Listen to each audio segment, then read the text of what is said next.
Bonjour, bonjour. Je vois que vous commencez à vous connecter. Donc, salam alaikum.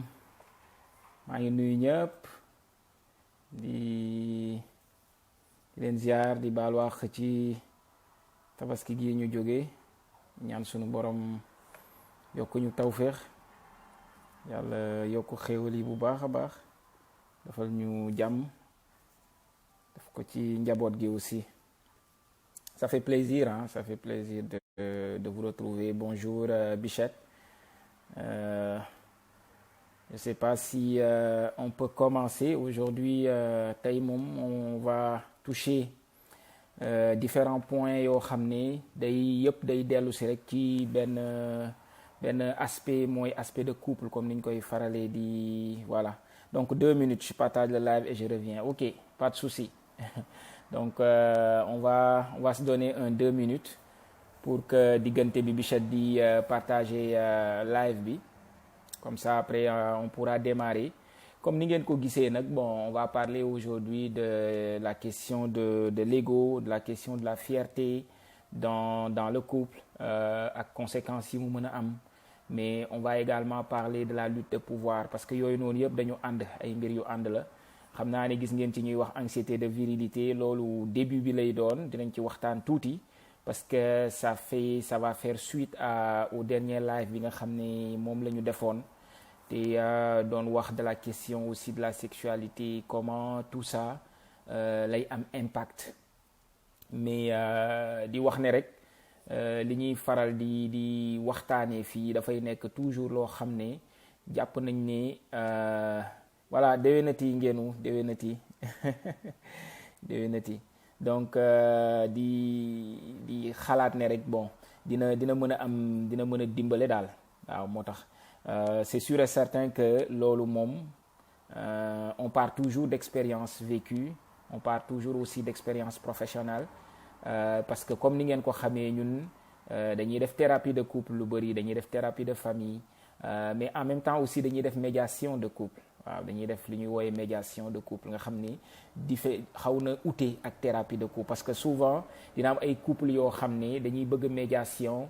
mais du ñu bëgg thérapie en tant que tel dans le sens que benn affaire bu kii lay doon bu spontané bu passager noonu laa ko mën a woowee ñu ne ñun kat dañu bëggoon ku ñu déglu des fois dañuy soxla aussi l'aspect religieux waaw parce que comme dafa am tam beneen casquette boo xam ne dama ko am muy la casquette surtout religieuse bi nga xam ne dina may permettre souvent pour suñu communauté yi yenn saay ma leen di mën a accompagner donc loolu la parce que nit ñi yenn saay aussi dañuy soxla li nga leen di accompagner mu am une dimension boo xam ne dinañ ci mën a gis seen bopp muy surtout cette partie là de la spiritualité muy souvent la spiritualité comme religieuse waaw lu yooyu nag mooy souvent bu fekkee dañuy def médiation de couple ci noonu lañ koy gën a kiyee daal waaw ci souvent demande boobu lay doon.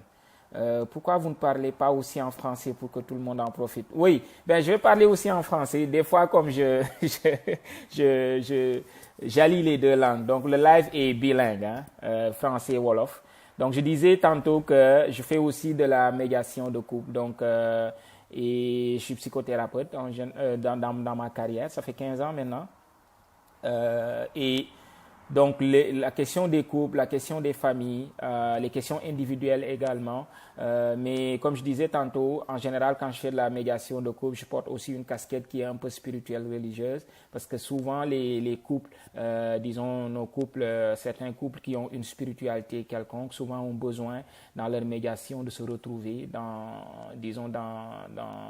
leur modèle spirituel. Donc c'est ça que je disais. Aujourd'hui, on va parler beaucoup sur, je vais commencer le live sur l'anxiété de performance, ce que j'appelle l'anxiété de virilité, qui est un point de souffrance énorme au niveau de l'intimité sexuelle du couple, mais également de souffrance énorme pour les hommes.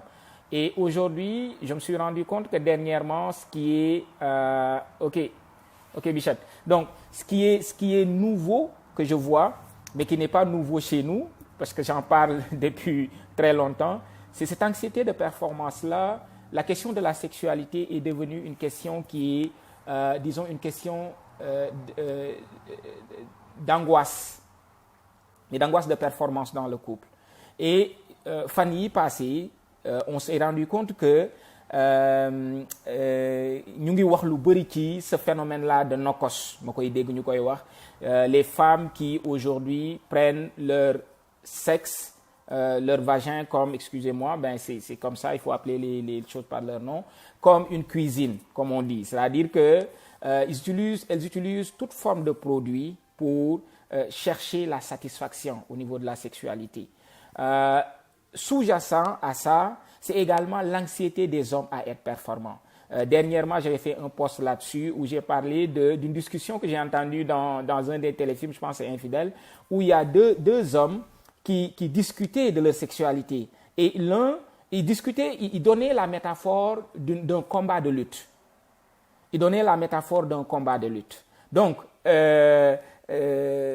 oui, l'anxiété performance, oui, c'est chez l'homme, mais chez la femme aussi, il y a cette anxiété-là de performance. Donc, c'est pas simplement chez l'homme, c'est chez l'homme qu'on voit le plus parce qu'il y a la question de la virilité, il y a la question de la domination, du bonne domination.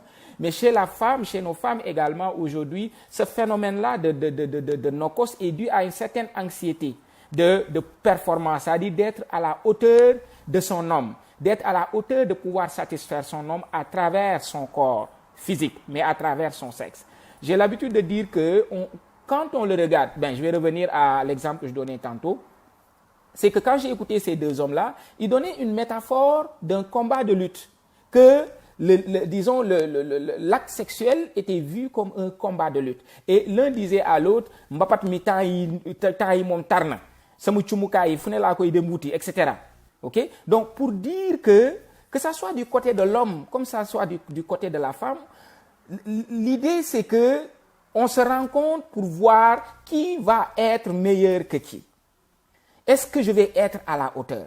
Donc, les hommes vont se préparer aujourd'hui en allant chercher n'importe quel type de produit qui va les booster, parce qu'également, il faut en parler. C'est sûr qu'aujourd'hui, on parle des femmes, on parle de on parle de nokos, etc. Mais du côté des hommes, il y a énormément, moi, ça fait presque plus de 10 ans que ce phénomène-là, que je m'intéresse à ce phénomène-là, à travers j'ai vu des jeunes filles et des femmes qui vendent des produits, mais en général, les hommes qui l'utilisent, c'était plus des hommes qui sont dans la quarantaine et plus.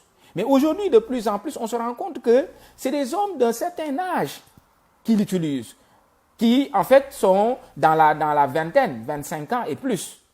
Et tous ces produits-là sont utilisés pour simplement, disons, prouver qu'on est à la hauteur. Donc, il y a toute cette pression-là.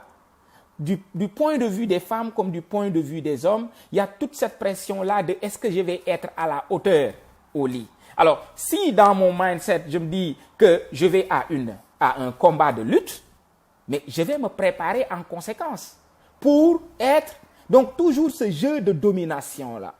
Mais ce qui est le plus, disons, difficile chez les hommes en général, c'est quand je ne parviens pas à être à la hauteur.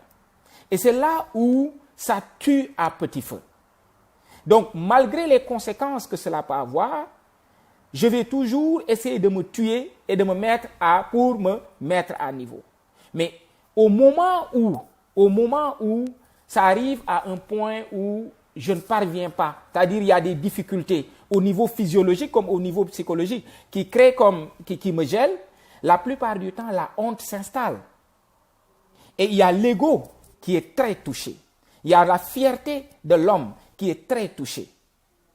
Et en général, quand ça arrive à ce point-là, la plupart des hommes vont soit être dans une posture de fuite, donc ils vont de plus en plus être dans une posture de remettre les choses à demain ou au lendemain, soit ils vont être dans une posture simplement de colère et disons, de violence.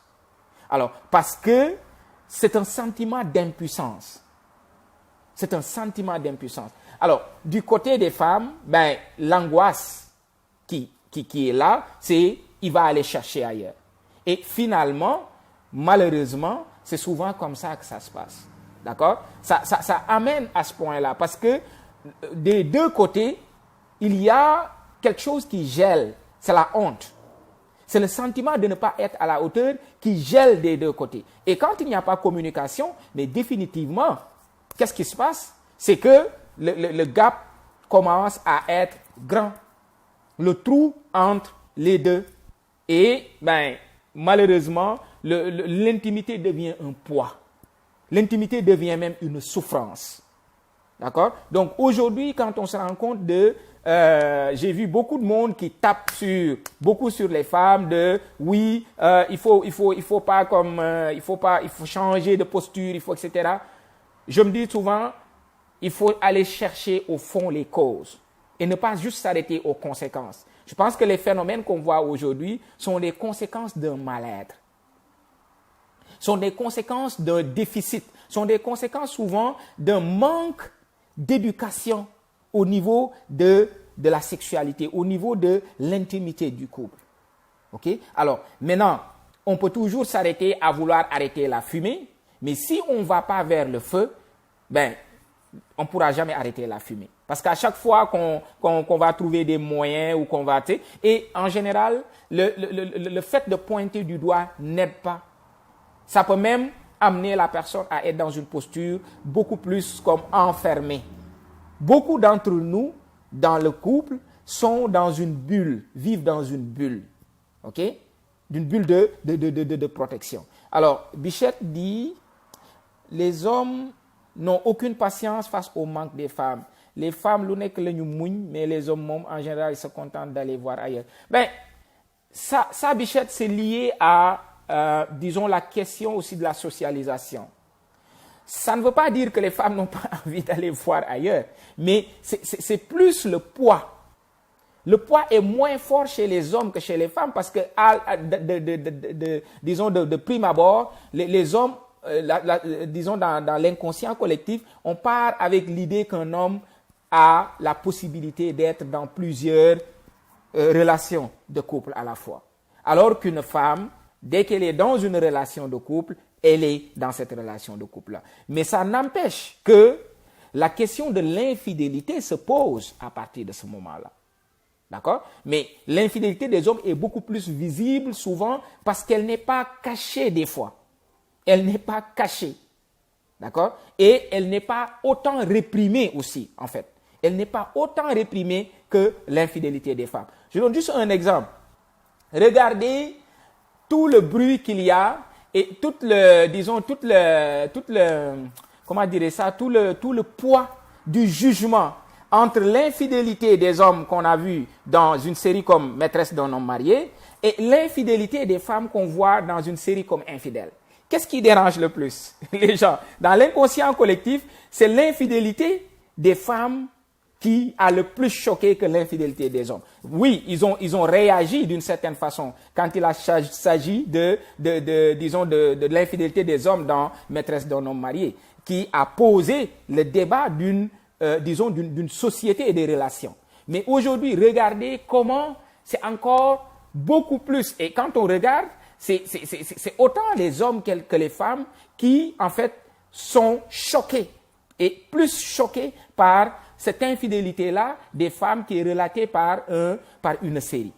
Donc, c'est juste pour vous montrer que c'est cette réalité-là dans laquelle on baigne. Donc, c'est pour ça que quand les problèmes se posent dans un couple, la plupart du temps, l'infidélité de l'homme est beaucoup plus en avant.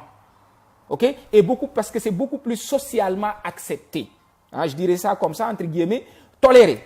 Voilà, pas accepté, mais toléré. Beaucoup plus socialement toléré que l'infidélité d'une femme. Loolu nag moom mooy tax ba la plupart du temps bu situation yu mel ni amee da ngay gis ne jigéen ñi ñooy gën a sonn ci à chaque fois de faire l'effort de maintenir leur homme parce que l'homme sait que il peut aller voir ailleurs, il a d'autres possibilités. Par contre, la femme, la seule possibilité, ça serait probablement de divorcer et de se chercher un autre homme. Mais de rester dans le couple et de se trouver un autre homme, ça devient quelque chose de répréhensible et de très réprimé. contrairement à l'homme. Parce que l'homme, on va toujours lui trouver des excuses de. Et lui, dans sa tête aussi, il peut se trouver des excuses de. OK?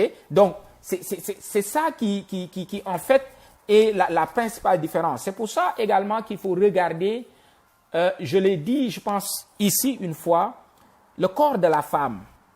Comment, socialement, la possession du corps de la femme et comment aujourd'hui même ces femmes-là utilisent leur corps pour exister dans le couple. dama koy faral di wax souvent vous voyez des femmes que même bu ñu bëggee yenn yi ci seen ay jëkkër sax ci seen yaram lañ koy jaare. Ils passent par la sexualité. Donc ça veut dire que c'est comme si on n'avait pas d'autres arguments. Le seul argument qui puisse valoir dans des situations où j'ai besoin d'avoir du pouvoir pour négocier certaines affaires, souvent je vais utiliser mon corps.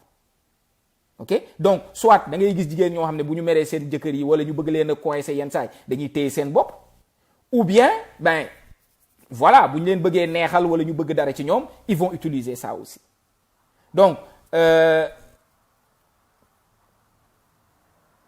depuis la nuit des temps, on grandit, on éduque les filles et les futures femmes selon lesquelles c'est l'homme libre de faire ce qu'il veut, pourtant pas. Oui, ben, en fait, ça c'est une, disons, c'est l'histoire des sociétés patriarcales, ok? Il existe également des sociétés, ça il faut le savoir, hein? Il existe dans le monde des sociétés où c'est l'inverse, hein? C'est les femmes qui ont cette possibilité-là. Et c'est des sociétés où, disons, c'est les femmes qui ont la possibilité d'avoir comme plusieurs partenaires. Okay? Ça existe en Amérique du Sud, ça existe quelque part en Afrique, ça existe quelque part en Asie, dans certaines communautés. Mais il faut comprendre que dans la globalité, dans la majeure partie des cas, les sociétés sont patriarcales et phallocratiques. Donc ça, c'est la réalité. Maintenant, les religions révélées sont venus renforcer également ce patriarcat-là. Parce que, comme vous le savez, c'est aussi toute la problématique religieuse qui est souvent... Parce qu'en général, même si vous vous rendez compte, souvent l'argument de domination va, en fin de compte, être un argument religieux. Hein? Souvent, quand l'homme, même dans le couple, quand l'homme perd le pouvoir d'argumenter ou de pouvoir donner des raisons, il va convoquer la religion. Parce que dès qu'on convoque la religion, c'est comme... il n'y a plus de possibilité de négocier. Et la plupart du temps, également, il faut comprendre comment nous, on a un rapport avec Dieu. Le Dieu qu'on a hérité de nos parents. OK? Et c'est quel rapport qu'on a avec notre spiritualité? Il y en a qui, leur spiritualité, ils l'ont juste hérité. Ils ne se sont pas construits une spiritualité, ils ne se sont pas construits un rapport à Dieu, au divin et à leur propre religion. Donc, ñenn ñu ci bëri aussi, bon, le fait que ignorance bi aussi daf ci ànd ci di ñu war a xam ci seen diine moom mooy tax ben duñ ci mën a sori. Donc, il y a plusieurs aspects comme ça qui font qu'aujourd'hui, ce qu'il faut comprendre, c'est que la souffrance est grande dans l'intimité du couple, autant au niveau des hommes qu'au niveau des femmes. Okay? Et chacun, malheureusement, chacun de son côté, va aller chercher les moyens. Mooy cumukaay yi ñuy wax rek. Au lieu ñu ut ay cumukaay ensemble, ku nekk da ngay jéem ut cumukaay ci sa côté. Parce que li ñu jàpp mooy affaire bi xeex la, mbapat la. OK? La sexualité est devenue un combat. Et dès l'instant qu'on le considère comme un combat, finalement, on se prépare au combat. OK? Alors, maintenant, ce qu'il faut comprendre, c'est qu'un combattant aussi, ça a des inconvénients. Le combat aussi, ça a des inconvénients. Parce que dans le combat, l'autre est un adversaire. Il n'est pas un partenaire. OK? Dans un combat, l'autre est un adversaire. Il n'est pas un partenaire. Alors qu'on a besoin d'avoir un partenaire. Quelqu'un avec qui on communique, quelqu'un avec qui on s'entend sur des principes, quelqu'un avec qui on cherche une harmonie. Et à quelqu'un avec qui on co-crée. Ça doit être une co-création. Donc, je voulais commencer par là, juste pour poser le débat aujourd'hui à travers, disons, toutes les questions liées à la logique de compétition et de réussite. OK? La logique de compétition et de réussite qui pose cette question-là d'angoisse, disons, de performance, d'anxiété de performance, je dirais, par rapport disons, au couple. Alors, maintenant, touchant à la question de la fierté, ok? La question de la fierté. Comment est-ce qu'on parvient aujourd'hui à reconnaître à regarder et à observer, voir les signes de quelqu'un qui est fier. La fierté et l'ego surdimensionné sont souvent les poisons qui, en fait, tuent à petit feu un couple. D'accord? Alors, et cette fierté-là est due à très souvent un background aussi d'éducation, un background culturel. Parce qu'il faut comprendre dans le couple, c'est que chacun de nous vient avec un background d'éducation. Et on se rend compte, mais au début, il y a toujours cette première phase-là où tout est beau. Ce qu'on appelle d'habitude la lune de miel. Ça peut durer jusqu'à 2 ans ou plus, dépendamment. Okay? Mais il arrive un moment où on rentre dans la phase trouble. C'est comme si on était 2 dans une barque et qu'on ramait tranquillement et que le fleuve était tranquille. Et à un moment donné, on arrive à des rapides. Vous savez ce que c'est que des rapides là où l'eau tourne. OK? Et notre barque commence à se déséquilibrer. Mais à partir de ce moment-là, c'est là où le problème véritable commence à se poser. Parce qu'on commence à voir nos différences. On commence à voir les différences de background d'éducation, de nos valeurs, de la culture qu'on a. Et ce que j'ai l'habitude de dire, on pense que simplement c'est dans les couples mixtes qu'il y a plus de chocs culturels. Non! D'habitude, c'est dans les couples où les gens viennent du même coin, où il y a même un choc culturel. Et au début, on pense qu'on vient de la même famille, c'est correct, on se comprend, etc. C'est pas vrai. C'est pas vrai, c'est pas un acquis. Et c'est quand on arrive dans ces eaux troubles-là que commence définitivement le gros défi par rapport à la fierté et l'ego. D'accord? Alors, maintenant, qu'est-ce qui se passe? Qu'est-ce qui se passe? À partir de ce moment-là, le premier signe de fierté qui souvent tue, c'est quand je cherche toujours à avoir raison. Quand je pense que j'ai le monopole de la vérité. C'est souvent ça. D'accord? Et comment on a été socialisés souvent, nous les hommes, dans nos communautés? C'est l'homme qui a le dernier mot. On dit bat ci kër. Ñu ne góor moom bat ci kër. Mais est-ce que on parvient à éduquer le monde sur c'est quoi effectivement ce am bat ci kër? Est-ce que ça veut dire que l'autre n'a pas droit à la parole? Est-ce que ça veut dire qu'une communication contradictoire ne doit pas se poser? Si c'est ça le cas, malheureusement, c'est toujours comme maître et esclave. On est dans une posture de dominant et dominé. Donc, moi, j'ai raison.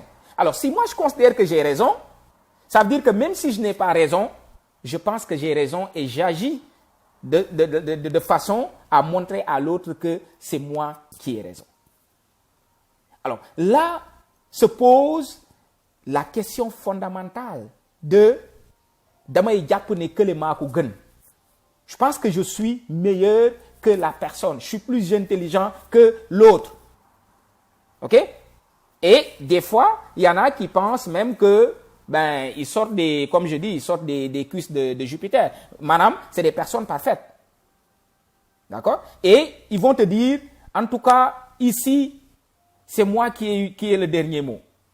Et tu vas m'écouter. Parce que li may wax moom mooy am. Même si j'ai tort, li may wax moom mooy am. Et en général aussi, le background, comme je dis, d'éducation, fait que, dans l'inconscient de la femme aussi, il se dit, bon, ok, peut-être que man, nee nañ ma sax, kuy weranteeg sa jëkkër, mën na dal say doom. Donc, même s'il a tort, je vais quand même laisser faire. Mais ce que tu te rends pas compte, c'est que s'il a tort, les conséquences, yéen a koy bokk. Les hommes qui réussissent le plus, ce sont ces hommes-là qui sont capables d'écouter leur épouse. Surtout ci lu jëm ci wàllu kër. Parce que, en fait, c'est ça la réalité. Les femmes sont plus intelligentes. La science a montré que lu ci bëri ci ñun, on hérite de l'intelligence de nos mères. La preuve, ñun, d'habitude, góor ñi, on ne peut pas se concentrer sur beaucoup de choses en même temps. quand vous regardez, quand vous observez en général, l'équilibre des familles les plus équilibrées, c'est que la maman, en général, est une maman qui est très équilibrée. OK? Les finances de la maison, l'organisation pratique de la maison, l'organisation pratique de la famille, ce sont les femmes en général. Donc cette personne-là, si elle n'a pas l'impression d'avoir une once de pouvoir, si elle est écrasée, comment voulez-vous qu'elle puisse éduquer des enfants qui sont équilibrés? Ce n'est pas possible. Il ne faut pas qu'on rêve. Parce qu'en général, on a été plus éduqués par nos mères que par nos propres pères. Hein? À quelques exceptions près. On a été plus éduqués par nos mères que par nos propres pères. Alors, maintenant, si cette femme-là n'a pas ce pouvoir-là, cet équilibre-là, si elle n'a pas le pouvoir de savoir que j'ai le pouvoir de la contradiction quand je ne suis pas d'accord. Maintenant, c'est comment on l'amène. Tout est dans le comment. Tout est dans... Parce que le plus important dans la communication, comme disait comme un des spécialistes, c'est l'autre qui est en face de moi. Communiquer, c'est cohabiter, il disait. OK? Donc, ce n'est pas ce qu'on amène, souvent, mais c'est comment on l'amène. Mais c'est ça, cette possibilité-là. Mais si toi, l'homme, tu considères que yow yaay kilifa kër gi, yow yaa am baatu kër gi, et puis que tu es parfait, et que la vérité t'appartient, à partir de ce moment-là, cette fierté-là, cet ego surdimensionné-là, quand tu es dans l'erreur, tu persistes dans l'erreur. Et malheureusement, tu vas persister dans l'erreur et tu vas amener tout le monde dans l'erreur, parce que tu es dans une barque, tu n'es pas seul. Tu es dans une barque, et souvent dans cette barque-là, il y a même d'autres passagers qui sont des enfants. D'accord? Et imaginez maintenant quand on est dans des eaux troubles, et que moi, en tant que, disons, homme, je me positionne comme ça. OK? Que je me positionne comme ça. Ça pose énormément de problèmes au niveau de l'équilibre de la famille, au niveau de l'équilibre des enfants. Et en général, dañuy seetlu que ne quand ça arrive que ñu nekk en face genre nit yu mel noonu bu ñu nekkee en face de nit boo xam ne dafa gëm boppam am une bonne estime de soi et qui sait dire non et qui sait s'opposer, da ngay gis ne la plupart du temps dañuy bouder ou c'est la violence. D'accord? Ils vont bouder, fuir, faire la tête pendant des jours. OK? Voilà, c'est bonjour la violence.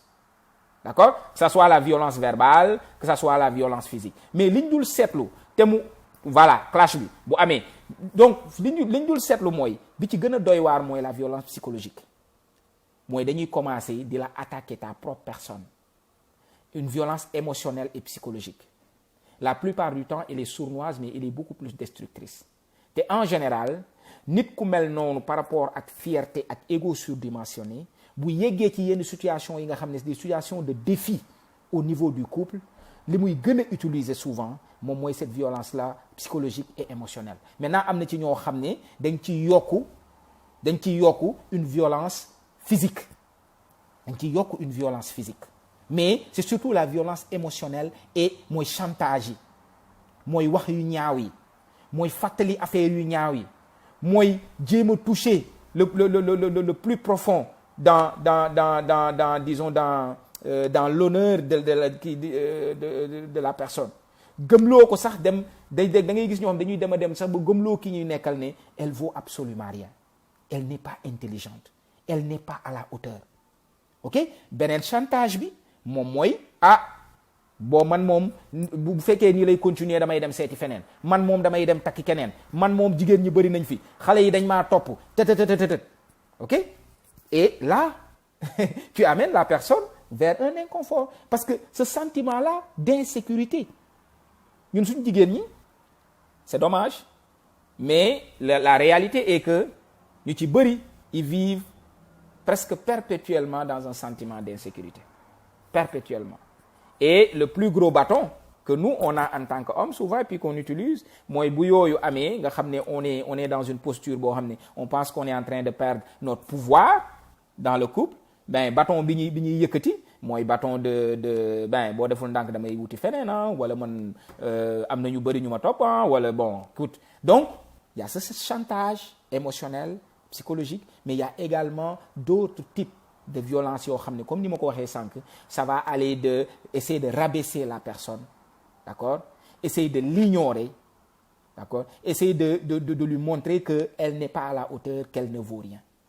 Et malheureusement, bu fekkee ne dafa nekk nit koo xam ne déjà elle était insécure à la base, dafa amoon une mauvaise image de soi à la base, lu muy def rek mooy daf koy gën a rabaisser, daf koy gën a mettre down, malheureusement, d'accord. Maintenant li nga wax Bichette, pervers narcissique, c'est sûr et certain que bon man du ma nan laa koy waxatee sax je suis pas comme le psychologue qui a tendance à pathologiser, mais li may wax mooy trait yi moom bëri na fa, trait de narcissique pervers moom liñ koy gis bëri na, mais liñ ciy gis yenn trait yi muy égo boobu noonu muy yooyu nga xam ne dañ koy gis ci pervers narcissique yu ci bëri dafay am un soubassement aussi de la violence dans l'éducation de nos garçons. Il y a une grosse violence dans l'éducation de nos garçons, nit ñi duñ ci bàyyi xel.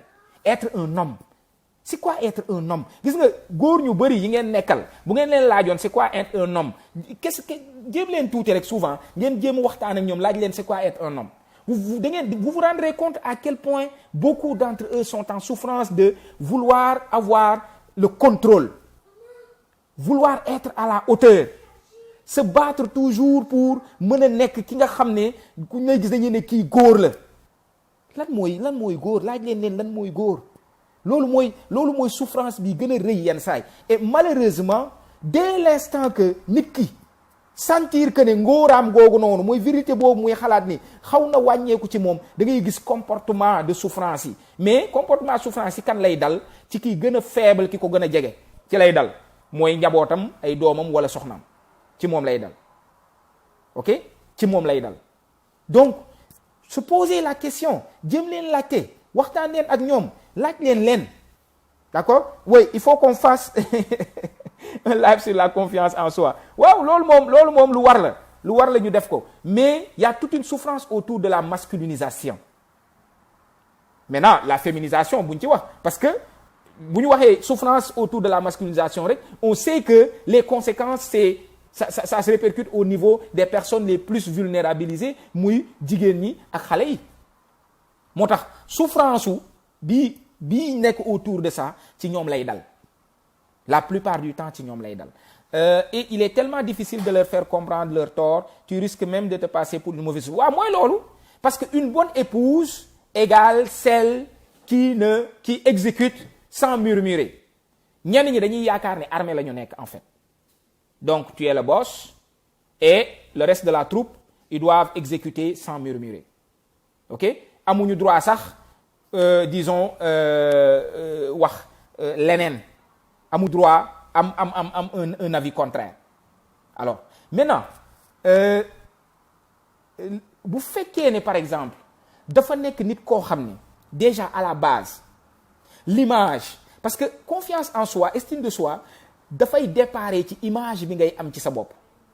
bu fekkee ne da nga am une image positive, nga yàgg nga ñu yaree la ci di la renforcer, di la wax des choses positives sur toi. Les discours premiers intériorisés, loolu dafa am solo trop ñu ciy bàyyi xel ci sunu ay doom surtout. naka la ñuy waxee ak ñoom, naka lañ leen di valoriser, naka lañ leen di critiquer sax bu ñu leen waree critiquer, les mots qu'on utilise. ok, ay affaires yu ndawaan la yoo xam ne souvent duñ ci bàyyi xel, mais day déconstruire complètement image bi nit ki di am ci boppam. maintenant nag nit koo xam ne dafa am une image de soi négative, mais kooku chaque fois bu xoolee boppam day am un sentiment des sentiments de dégoût, day am des sentiments yoo xam ne du bëgg boppam, du mën a xalaat ne moom il est à la hauteur de.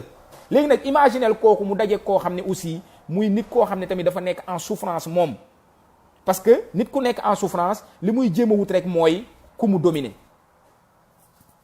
wala ku mu sotti ay mbiram en général.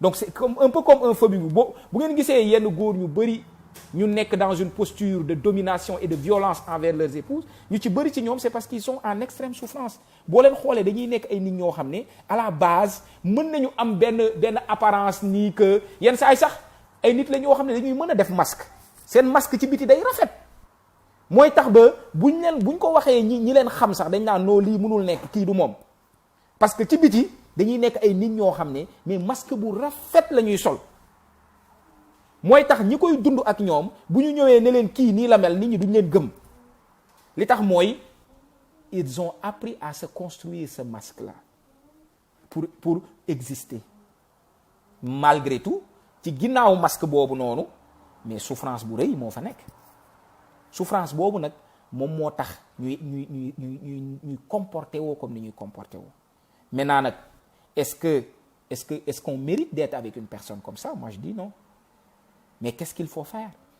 Des fois c'est pas parce qu'on n'a pas le courage.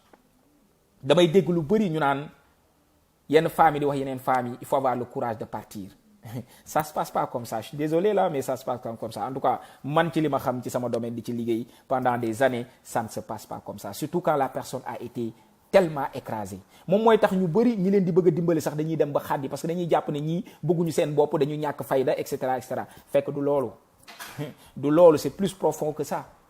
ok mais c'est plus facile souvent de dire à la personne oui da nga ñàkk fayda kii ngay nekk ak moom ni mu lay traité et cetera da nga war a dem dugg na fii génn na fii. Souvent c'est plus facile parce que de l'extérieur c'est plus facile d'avoir un jugement mais nit ki ci nekk dafay mel ni ay tànkam dañu damm nit ku ñu dagg ay tànkam nga ne ko jugal nga dox tey di nga dox tey mënul nekk faut même pas rêver mënul nekk il faut nga dimbale ko ba mu mën a amaat sax ay béquilles dafa soxla ay béquilles kooku mënul jóg te amul ay béquilles mënul dox comme yow ni ngay doxee.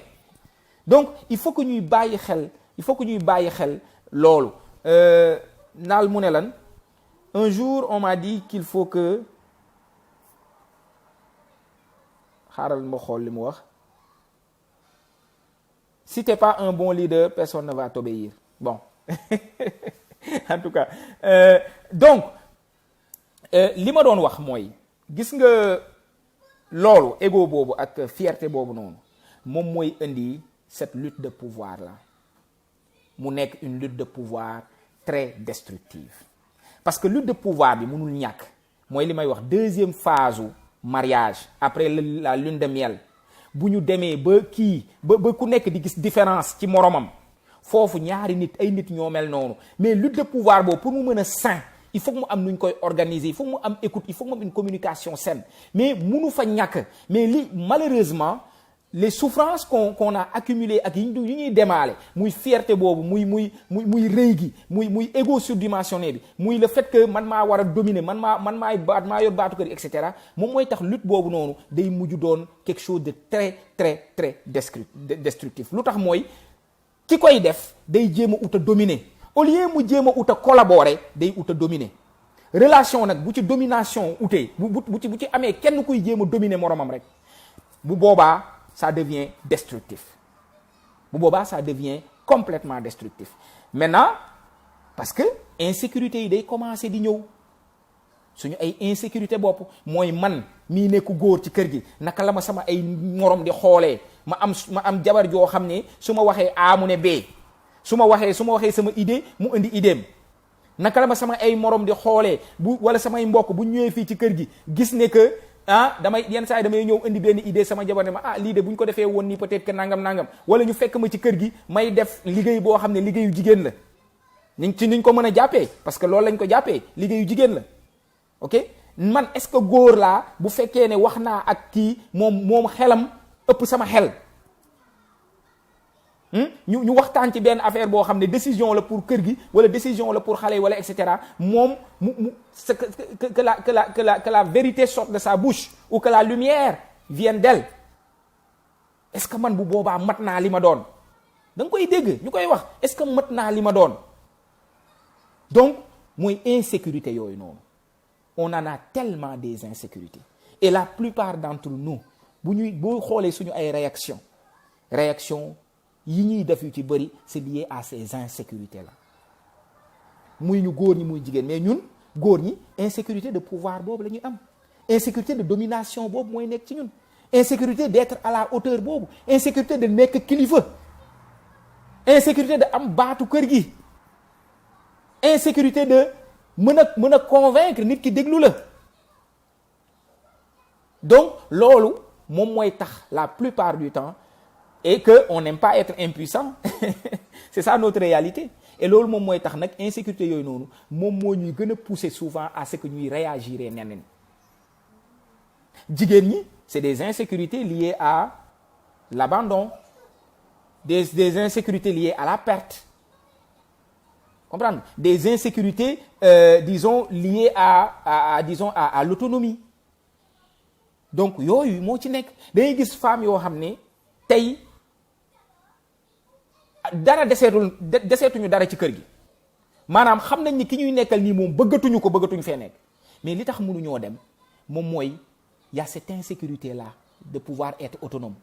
Parce que pendant toutes ces années là ngay dund ak kii gëm fit dem na ba gëm loola que ne yow mënatoo yor sa bopp, yow nekkatoo sax nit koo xam ne war nga mën a yor sa bopp, war nga mën a xalaatal sa bopp, war nga mën a nekkal sa bopp. Lu tax mooy pendant toutes ces années là da nga dem ba gëm ne yow sa dund yëpp kii la, moo la ëpp xel, moom moo la war a xalaatal, bu fi nekkatul tu es foutu, et cetera et cetera. Donc da nga dem ba yow fusionné wu ak moom, maanaam yow nekkatoo sax yow en tant que nit nekkatoo, dafa mel ni sax yow mënatoo xalaat ok. Des fois ay affaire yu ndawaan sax tu as besoin ñu xalaatal, ok. Voilà, insécurité liée au jugement de la société, exactement Astou. te loolu nag loolu moom lu am la, le poids de la société, ok. Bokk na ci insécurité yi muy ce poids là de la société. Léegi la question du divorce, loolu aussi xam naa beneen live lay laaj, mais damay xool souvent la posture bi ñuy am, cette peur là. Nga gis ñoo xam ne ils vont vouloir rester dans un ménage boo xam ne xam nañ ne dara desatu fa, xam nañ ne ils sont pas ou elles sont pas heureuses ou heureux, xam nañ ne que vraiment ça ne marche pas, xam nañ ne que vraiment comme ni ñuy faral di wax mooy ce fameux terme là d'incompatibilité d'humeur, mais ils vont rester pour garder cette image là de moom day mi ngi ak sëyam, moom day ma nga ca këram, moom day et cetera. Mais moom loolu moo leen di gënal à ce qu'il se libère, à ce qu'il puisse se libérer. Mais gënal, est-ce que gënal sax laa mën a wax, mais ils vont choisir ça, ils vont choisir de rester. Voilà, Maïmouna wax nga lu am solo. Parfois elle reste pour les enfants.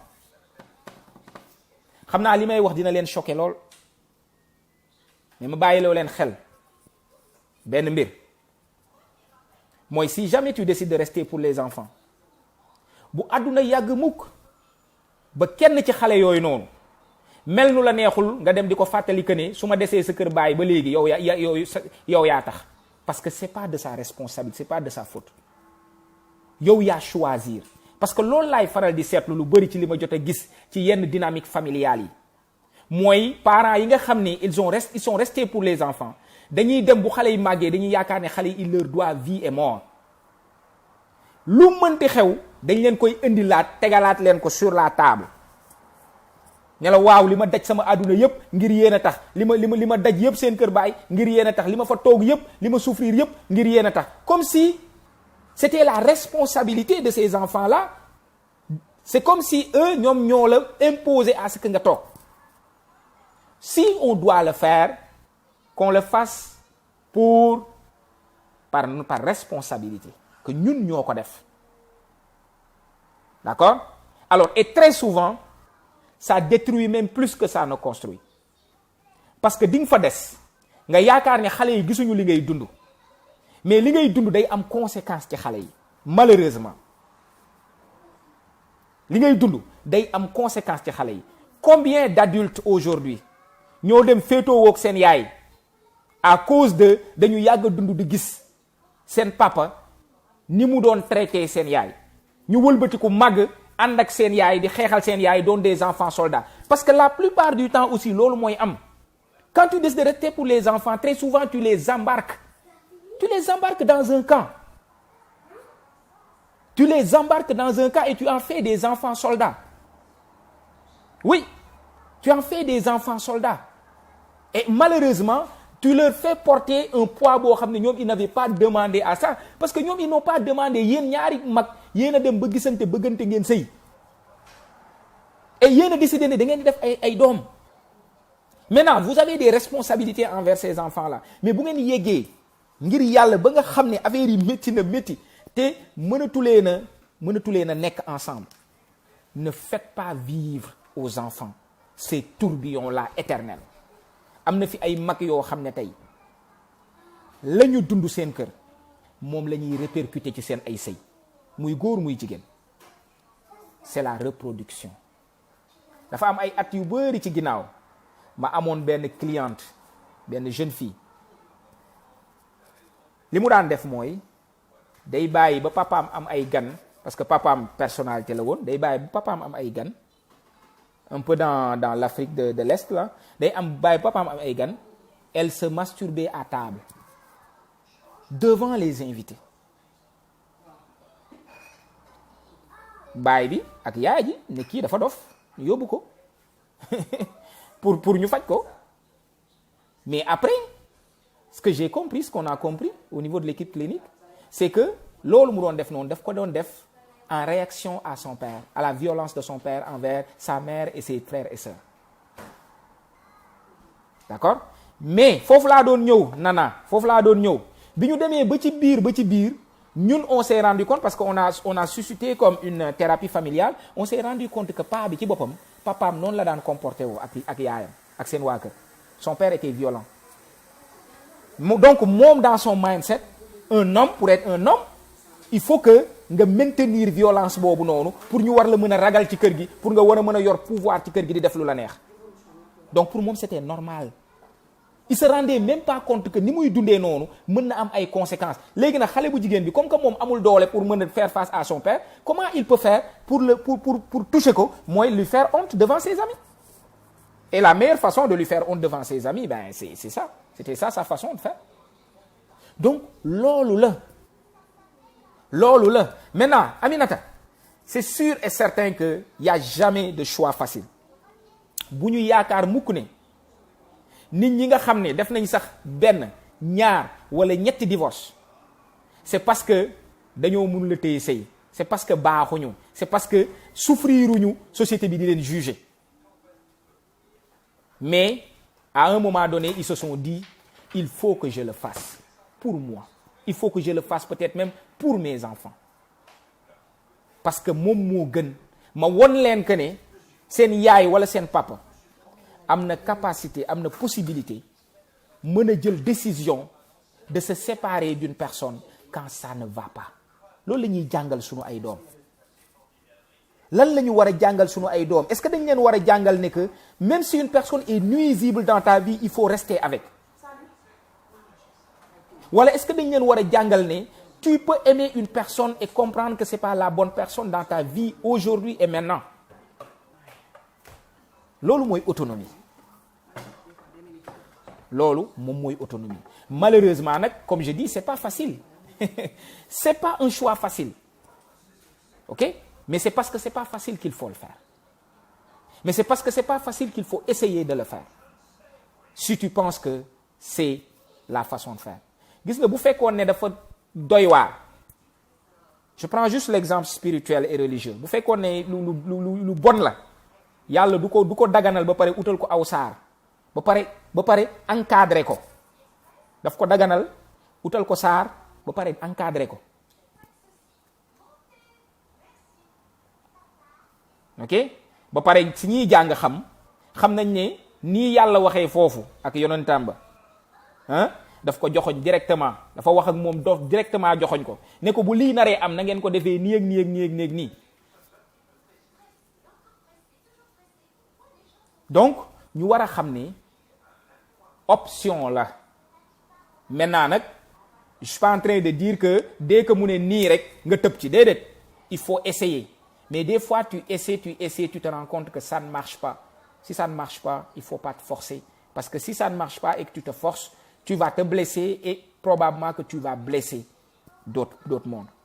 Parce que lii am mooy yu mel noonu xale yi émotionnellement et psychologiquement comme li ma doon wax sànq dafa mel ni ngeen yegsi ci ay rapide foo xam ne yéen ngi ci biir barque bi mais barque bi di yëngatu yow nga am possibilité mën a génn ci barque bi parce que ki ngay wax ki ngay nekkal bëggul a ramer dans le même sens ou bien même munu ko peut-être que bëgg na ko sax mais munu ko mais yow nga continuer rek ne non xaaral ma kii bu ko defee xale yi toute leur vie ils vont être dans cet état-là de barque baa ngi yëngatu émotionnellement la peur cette peur-là la honte donc émotion yooyu noonu yëpp xale yi tout le temps dañ ciy nekk di ànd ak moom loolu nga leen di imposer pratiquement pendant toute une vie image boobu laa leen mën a jox vous êtes dans la barque tout le monde mais am na ci kenn ci yéen ñaari responsable lu barque bi koo xam ne munul wala bëggul a ramer dans le bon sens barque bi di yëngatu xale yi ñoom yoruñu ay pagaie yéen a yor pagaie yéen mag ñi yéen a yor pagaie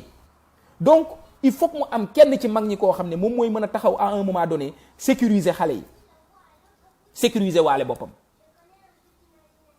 parce que nekkuñu à votre niveau à vous d'accord et de comprendre que aussi c'est toujours dur de quitter c'est toujours dur de quitter parce que c'est comme mourir un peu et accepter de renaître ailleurs loolu moom mooy tax mu métti ça veut pas dire que bëggatoo nit ki moi j'ai vu des nit ñoo xam ne ils sont restés dans un couple boo xam ne le mari est violent et alcoolique et violent ñu des fa pour une image de la société xale yooyu màgg ci loolu waxuma la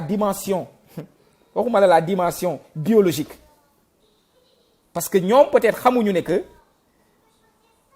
alcoolisme c'est héréditaire peut-être xamuñu loolu ignorance la mais au-delà de tout ça nga xam ne seen doom yooyu noonu tey si jamais y en a un qui par hasard mën na développer la même dépendance à l'alcool waxatuma sax mbiru alcoolisme fœtal ak yu mel noonu mais xalaatuñu sax conséquences psychologiques et émotionnelles yi nga xam ne xale yooyu moom la ñuy màggaale ok ñu toog foofu ci sëy boobu toog fa pendant toutes ces années en disant dama koy suturaal il faut que ma sëy ngir samay doom il faut que ma nangam mais au fond li nga xamul mooy tu es en train de détruire à petit feu tes enfants parce qu'ils vivent avec une peur perpétuelle une honte perpétuelle et une tristesse perpétuelle noonu la ñuy màggaale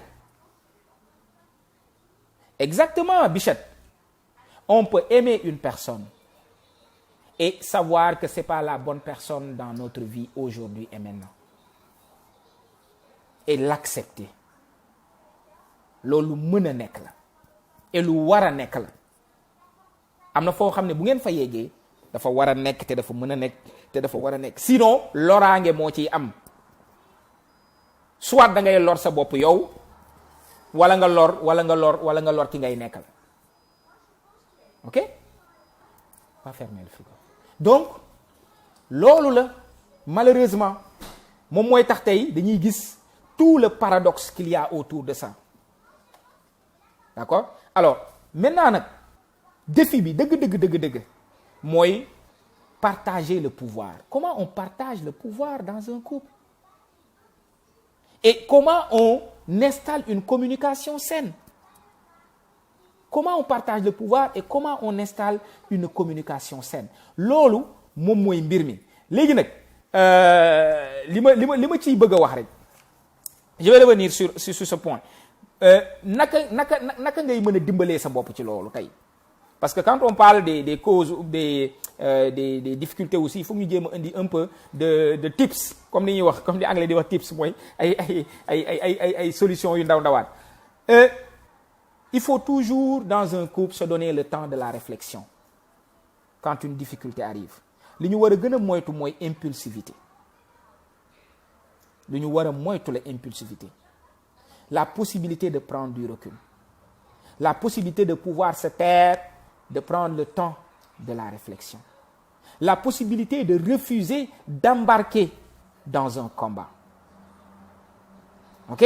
La possibilité de prendre du recul pour réfléchir, pour mieux réfléchir, pour mbir yi gën a mën a leer sa bopp. Ok? Alors maintenant loolu boo koy mën a def aussi day fekk ne sa émotion désagréable yi nga mun koo gérer.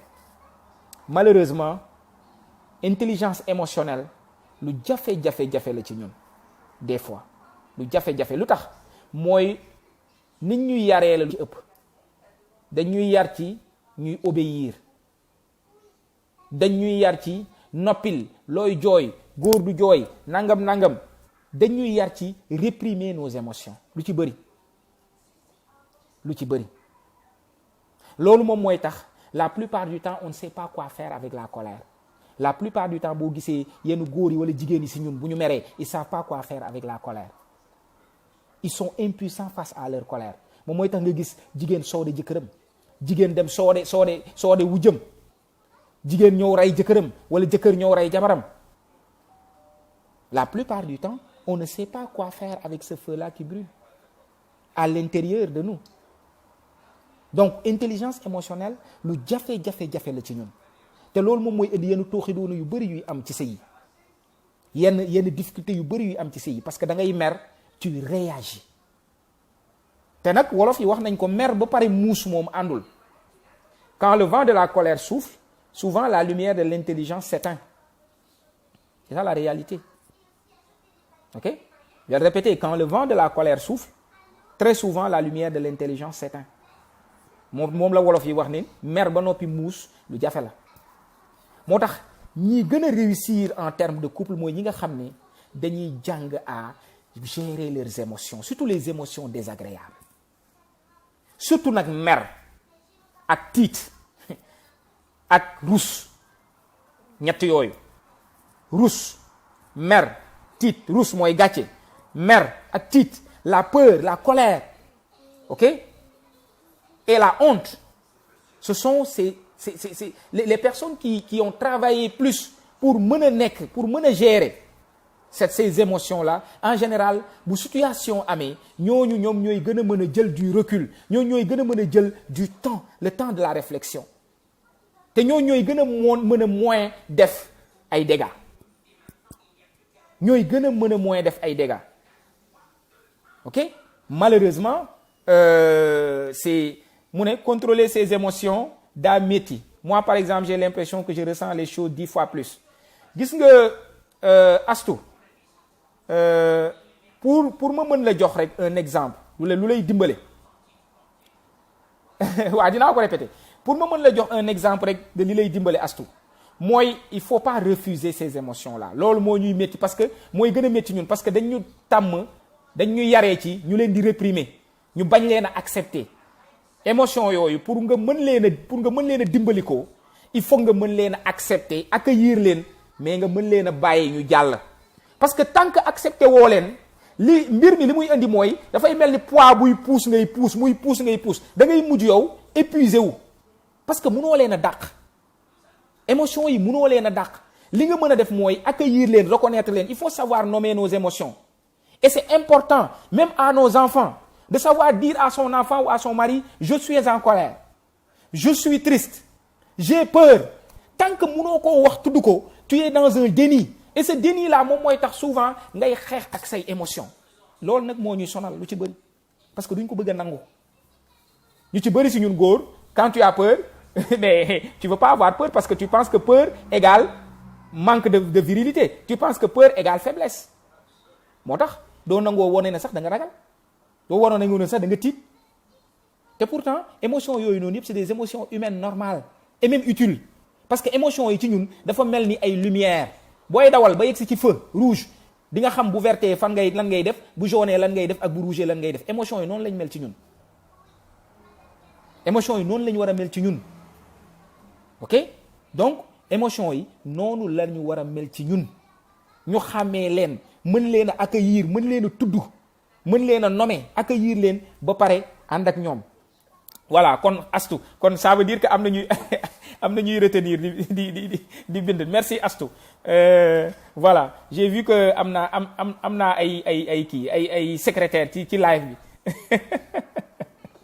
voilà donc mi ngi noonu la question de tous les défis liés aux émotions xam naa ne léegi ñu jeexal ma yeggale rek beneen bi ci topp mooy il faut que ku ci nekk ci ñun nga jàng à mettre de l'eau dans ton vin comme on dit ou dans ton bissap mooy se remettre en cause il faut que ku ci nekk ci ñun nga nangoo souffrir de te remettre en cause lu tax ma ne souffrir ñi ko mën dëgg-dëgg yàgg koo def nekkatul souffrance ci ñoom c'est devenu naturel mais ñi ko mënul nga xam ne duñ ko def c'est une vraie souffrance de se remettre en cause parce que se remettre en cause c'est accepter de se déshabiller ok c'est accepter de se déshabiller ok loolu mooy se remettre en cause c'est pas facile mais il faut le faire lan mooy sama responsabilité man ci lii xew bañ ne rek yàllaa ko dogal waaw société bi nii nangam déedéet lan mooy sama responsabilité man parce que tant que tegoo nga xool sa bopp ci situation bi lan mooy ci sa responsabilité doo mës a mën a jël say responsabilité c'est bien beau de parler de ses droits mais oublions jamais que droit bu ñëw dafa ànd ak ay responsabilité dama koy faral di wax nit ñi di ma ree nee naa leen góor pour nga am droit wu doon kilifa kër il faut nga def responsabilité kilifa wayjur pour nga am droit wayjur il faut nga def responsabilité wayjur munoo daw say responsabilité pendant toute une vie nit ki màgg de kii ay kiyam nga ñëw taxaw naa way maa lay jur maay sa yaay maay nangam tu n'es nullement légitime xanaa mu yërëm la rek boole la ok donc c'est ça droit dafay ànd ak responsabilité mais pour nga mën a jël say responsabilités il faut que tu apprennes à te remettre en cause à pouvoir te remettre en cause accepter de souffrir de te remettre en cause bu dara xewee bu dara amee ok voilà les devoirs donc les droits vont avec les devoirs mooy les responsabilités bu ngeen ko seetee ci anglais ci ñuy dégg anglais dañuy wax responsibility ok the ability to give response boo ko xoolee bu ñu ko daggee noonu lay doon response and ability maintenant kii mën a jël responsabilité mooy ki nga xam ne il a les compétences pour donner des réponses des habilités pour donner des réponses noonu lañ ko mën a kiyee noonu lañ ko mën a figurer en fait mais tant que wàcceewoo sa bopp te loolu ego mooy le pire des ennemis ci nga mën a remettre en cause mooy sa ego ñun nag ñi nga xam ne ñun góor ñi la plupart du temps suñu société yi dañoo yaree ego surdimensionné orgueil moo tax pour ñu remettre en cause du jafe-jafe la surtout nag bu fekkee suñu kanam la ak koo xam ne dañ koo dominer muy suñu doom koo xam ne dañ koo ëpp pouvoir muy suñu doom wala suñu soxna suñu digganteeg suñu sëriñ c'est facile suñu digganteeg suñu boss c'est facile suñu digganteeg suñu chef c'est facile pour ñu def ko souvent waaye suñu digganteeg suñu soxna suñu digganteeg suñu doom foofu la mbir yi di ñëwee foofu la ñu bëri ci ñun di échouer dans woyofuk mën a remettre en cause sa bopp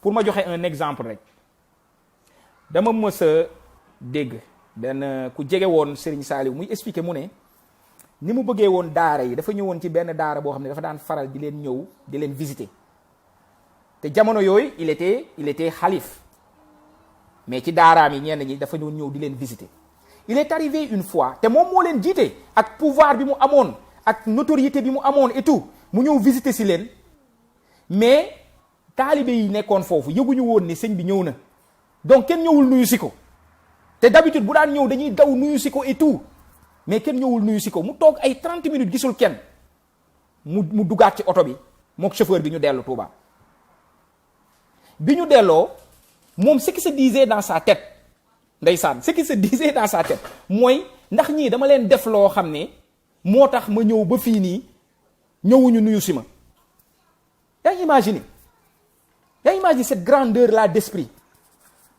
ay bu doon ñenn ñi la waxuma la sax nga doon sëriñ waaye nga doon rek boroom kër nii rek di nga leen woo saaga leen wax leen lu nekk mais moom il a eu la grandeur wàccee boppam pour xalaat ne est-ce que tort bi du ci man vous vous imaginez ça, vous imaginez cette posture là. moo tax ñun bu ñuy wax ay kii laa gëm kële laa gëm damay wax ne souvent nañuy bàkkoo nañ leen di bàkkoo rek nañ ko ne di leen bàkkoo rek te bañ a xool seen ay jikko bañ a xool ni ñu mel ak ni ñu daan doxalee ak ni ñu daan dundee. Dans sa grandeur, dans son pouvoir et tout, c'est ça qu'il a fait. Il s'est remis en cause en disant que est-ce que j'ai pas fait du mal à ces gens-là du fait qu'ils ne sont pas venus me visiter, de me dire bonjour. Vous imaginez? Maintenant, loolu humilité moo koy indi humilité nag du ay mots humilité c'est un travail. Il faut nga nangu di tarbiya sa bopp. Il faut nga nangu di souffrir pour wàcce sa bopp. maay diw maa tol nii maay nii noonu lañ ñuy yaree yarin gi mooy say noon déjà man loolu comme ça me dépasse naka ngay yaree say doom ci ay noon ngay yar nit ki ci tout le temps mu nekk ci angoisse ay noon mais c'est ça qu'on dit à nos enfants il faut qu'on s'écoute souvent il faut qu'on apprenne à s'écouter lan yan message dañuy envoyer. Ah, les gens sont mauvais, ils ne sont pas venus. Exactement, c'est ça qu'ils auraient dit. C'est ça qu'ils auraient dit. Je donne cet exemple-là parce que man bëgguma jëli ci ay exemple fu sori. Yéen ñi may waxal nii ñu ci bëri li may wax da ngeen ko war a xam dégg ko. Et puis qu'on comprenne que on n'a pas besoin d'aller chercher plus loin. Surtout nous les hommes, on a des modèles d'hommes. Yoo xam ne c'est des modèles d'hommes équilibrés. Mais à côté aussi, on a nos défis. On a nos défis. Tout n'est pas mauvais, mais tout n'est pas rose. Il faut qu'on accepte de regarder ce qui n'est pas rose et de se remettre en cause. Donc, je dirais, bi may mujjee mooy accepter et respecter la différence. Loolu tam lu jafe la ci ñun. Nga nangu ne kii, c'est pas accepter, c'est pas approuver. Déedéet. Mais accepter, c'est de comprendre. De comprendre que l'autre est différent. De comprendre que man soxna si ma nekkal wala sama jëkkër ji ma nekkal man yaruma ko. Saliou, arrête ce bruit là. sama kii ma nekkal nii du man maa ko jur du man maa ko yar. Et c'est pas ma responsabilité non plus de le changer. Par contre, par mon attitude, par mon comportement, par ma façon d'être, par ma façon de communiquer, je peux arriver à aider cette personne-là à faire les changements qu'il faut dans sa vie. boo nekkee nit koo xam ne bëggul di xeeñ parfum yow del xeeñ parfum saa boo yeewoo rek bu yàggee moom bëgg ñàkk bëgg dina commencer di bëgg parfum di ko xeeñ day dem ba habitué wu ci. Éduquer par l'exemple c'est extrêmement important du ci xale yi rek mais ci ñi ñuy nekkal aussi faut qu'on apprenne à éduquer par l'exemple mais pour nga mun ko def il faut beaucoup de patience il faut beaucoup de compassion il faut beaucoup de présence aussi. Parce que boo amul patience mënoo éduquer boo amul patience mënoo dimbale nit ki boo amul compassion mënoo dimbale nit ki donc c'est extrêmement important mais c'est tant mieux donc reste accepter et respecter les différences et les différences en faire des forces. Il faut en faire des forces ces différences-là. D'accord? Il faut vraiment en faire des forces parce que yenn saay man Pape Diouf dinaa am benn défaut boo xam ne mën na doon qualité ci sama soxna maanaam sama défaut bi mën na ko dimbale la plupart du temps dama leen jox rek un exemple ñun ku ci nekk am nga ci famille bi koo xam ne dañu ne kii ni mu sañee wax ñëpp ci famille bi dañ naan ci kii dafa sañ wax waaye am na situation yoo xam ne ki sañ wax noonu moo ñu ciy génnee ñun ñëpp famille bi yenn saa yi nga dégg ñu ne kii ni mu noppee day am situation yoo xam ne ki noppi noonu moom moo ñu ciy dimbale ci biir famille bi et c'est ça une force. C'est dommage si on était avec des personnes qui nous ressemblent ça serait dommage la vie serait plate man en tout cas loolu moom ñaanuma ko yàlla nekk nit koo xam ne lépp lañ niroo ma ak moom non je veux pas ça parce que ça me permet pas de grandir au fond il faut que je me choque il faut que ma gis différence il faut que ma nekk ay nit ñoom dañu différent de moi yenn saa yi sax différent de li ma gëm sama ngëm-ngëm pour mu permettre ma man ma mën a gën a jàpp sama gëm-gëm mu permettre ma mën a gën a mettre parce que tant que tu ne remets pas en cause, tant que souvent tu n'arrives pas à mettre le doute, doo parvenir mukk à grandir. C'est la différence qui te permet de grandir, pas la similarité. Ça te met au défi. La différence te met au défi de continuer à travailler sur toi. Voilà, challenge. Voilà, merci. Tu as dit le bon mot. Challenge. Donc, mi ngi noonu xam naa ne mënuñoo jeexal lépp mais ça c'est un plaisir de vous retrouver. C'est vrai que nag fan yi di ngeen gis ne que des fois dinaa tëbal ay benn quinzaine. C'est parce que aussi ak situation bi les responsabilités liggéey bi souvent fin de semaine yi clientèle bi et cetera donc moom mooy tax des fois je dis juste à Bichette écoute cette fin de semaine ci moom vraiment dañoo bàyyi ba beneen semaine buy ñëw voilà donc loolu rek la mais c'est toujours un plaisir de pouvoir partager comme li may faral di wax rek li may wax c'est pas parole d'évangile mais li may wax waxuma ko aussi pour sama bànneexu bakkan nii rek c'est des choses yoo xam ne expérience de travail la expérience de travail de tous les jours aussi avec les kii donc li may faral di wax aussi mooy autant je fais de la psychothérapie de couple de famille autant aussi je fais de la médiation donc c'est sûr que des fois on peut avoir peur man su ma gisee souvent ay couple que surtout ku góor ki ñëw en premier vers moi dama naan ça moom ça risque d'aboutir waaw c'est pas facile nag c'est pas facile parce que c'est accepter qu'on est impuissant face à une situation et d'aller chercher de l'aide donc am na foo xam ne bu ngeen fa tolloo dans la vie vous avez besoin d'aide et aller chercher de l'aide c'est être fort parce que c'est être fort de comprendre qu'on est un humain et qu'on est fait aussi d'impuissance et qu'on peut être impuissant et d'accepter cette impuissance là loolu moom mooy la vraie force d'un humain donc loolu moo ñuy indi à ce que ñu mën a dem uti ji ndimbal li may faral di wax rek gis nga ni muy amee des médecins de famille noonu la war a peut-être amee aussi ay thérapeutes de famille ni muy amee ay parce que on est tout le temps di ci ay défis face à des défis on est tout le temps face à des défis et souvent on a besoin de médiation parce que on essaie à deux on n'y arrive pas on a besoin d'une tierce personne moo tax ca jamono da nga daan gis ñi daan takk ji sëy yi dañ daan nekk ay nit ñu dëgër ñoo xam ne bu couple bi amee problème boo delloo vers ñoom dinañ mën a am à équidistance pour mën leen a dimbale pour ngeen mën a trouver un terrain d'entente loolu nag lu bëri amatul parce que situation bi ak dund bi ni mu demee la aussi donc les thérapeutes sont là allez vers eux quand vous sentez que ça va plus et que vous pouvez plus vous en sortir allez vers eux probablement ils pourront vous aider bu ngeen mën ngeen dem ci kenn ça ne marche pas mën ngeen demaat ci keneen comme médecin la rek yenn saa yi nga dem faju fii du marché nga dem faju ci kële ba ngay gis ki lay faj donc noonu la rek aussi donc mais voilà merci à tout le monde et je vous souhaite de passer une excellente fin de semaine on se retrouve probablement je dis bien probablement dans 2 semaines pour un autre sujet donc bu ngeen amee ay sujet aussi jox leen ko Bichette qui touche à la famille au couple mën ngeen ko jox Bichette moi c'est toujours un plaisir de recueillir ça donc voilà merci